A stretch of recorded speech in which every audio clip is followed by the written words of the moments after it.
Assalamualaikum warahmatullahi wabarakatuh. Kami dari kelas 10 PKN 4 akan membuat video drama yang berjudul Telaga Warna. Sebelumnya, kami akan memperkenalkan diri dan menyebutkan peran masing-masing. Perkenalkan, nama saya Melvia Bila Aurike. Nomor absen 13 sebagai sutradara dan narator.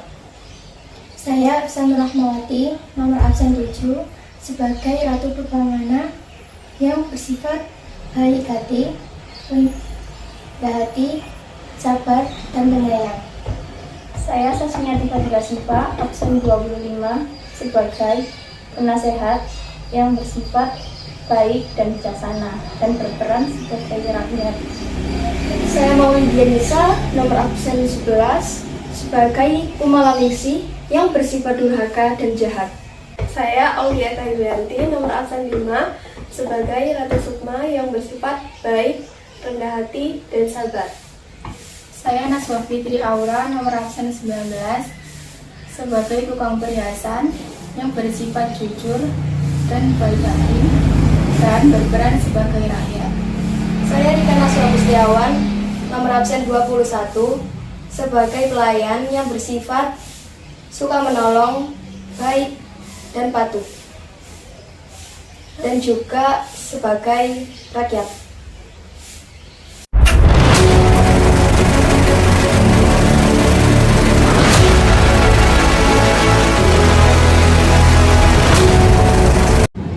Dikisahkan pada zaman dahulu kala, di Jawa Tengah terdapat sebuah kerajaan yang bernama Bratamuda yang dipimpin oleh ratu yang arif dan bijaksana, yaitu Ratu Purbamana.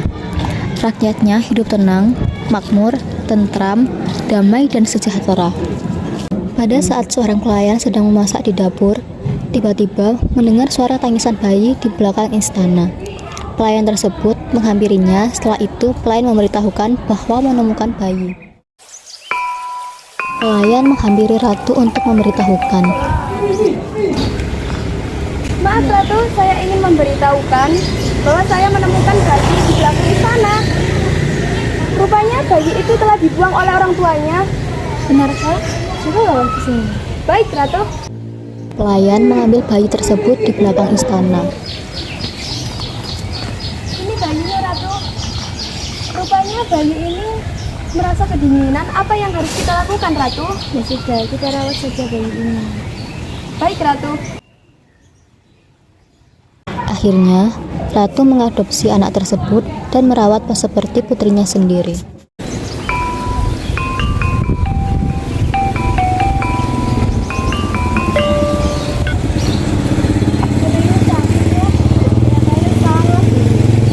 Iya, kita sangat dibutuhkan. Bahwasanya kita tidak lagi merasa kesepian lagi. Kita mendapatkan hiburan dari si putri ini. Iya, putri ini juga manis dan sangat mengemaskan. Oleh karena itu, bagaimana kalau kita beri nama Malaningsih? Baik, itu sangatlah masih bagus sekali. Saya setuju. Sesaat ratu sedang berbahagia, datanglah penasihat kerajaan.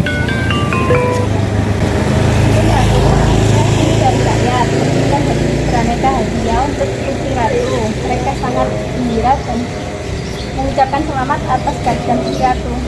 Baik, terima kasih. Saya terima. Tak hanya keluarga istana yang berbahagia, rakyat turut berbahagia mendengar kabar tersebut. Kumalaningsih diasuh secara baik oleh Ratu Purbamana dan Ratu Sukma.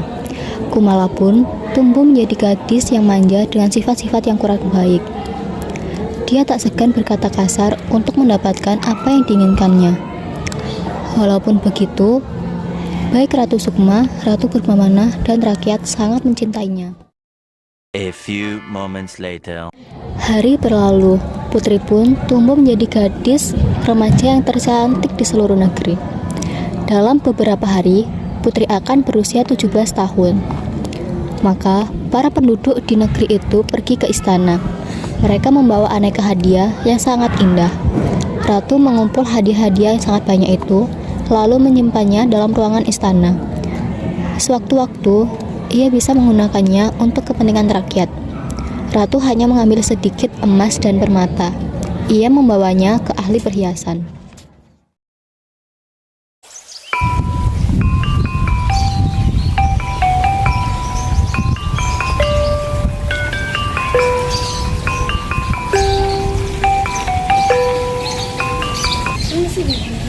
Minta tolong untuk buatkan kalung yang sangat cantik sekali untuk putriku ini.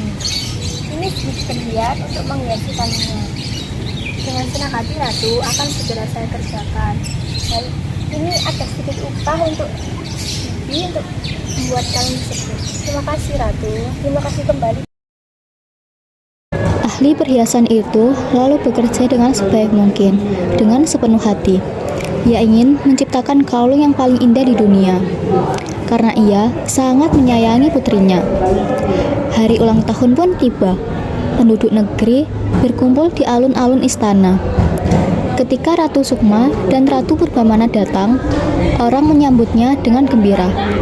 Sambutan hangat makin terdengar ketika putri yang cantik jelita muncul di hadapan semua orang.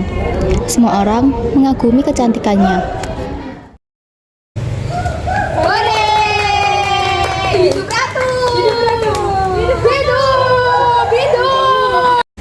Wah, cantik sekali ya, Putri Ratu Purbamana. Iya, aku jadi iri melihatnya. Putriku Kumalaningsi, hari ini ulang tahunmu. Aku berikan kalung ini untukmu. Kalung ini pemberian dari orang-orang penjuru negeri. Mereka sangat menyayangimu.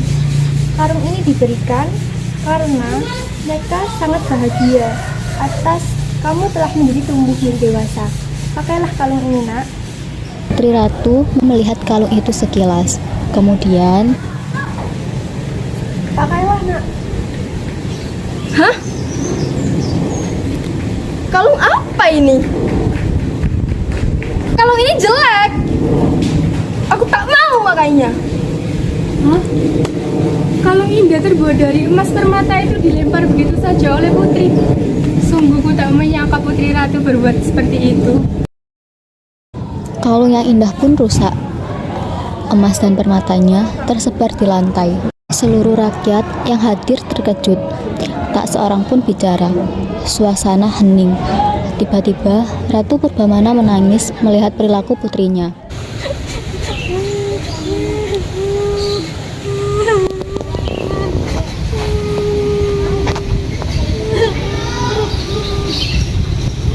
Tiba-tiba muncul mata air dari halaman istana.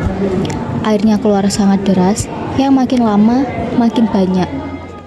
Setelah kejadian tersebut, rakyat berteriak kebingungan, panik, ketakutan, dan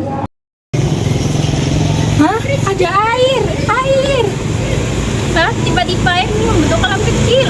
Bukan, ini banjir! tiba-tiba istana pun dipenuhi air bagai danau. Lalu, danau itu makin besar dan menenggelamkan istana. Kemudian, terciptalah sebuah danau yang sangat indah. Nama danau itu kini dikenal sebagai Telaga Warna. Warna itu berasal dari bayangan hutan, tanaman, bunga-bunga, dan langit di sekitar telaga. Namun, orang mengatakan warna-warna itu berasal dari kalung Putri Kumala yang tersebar di dasar telaga.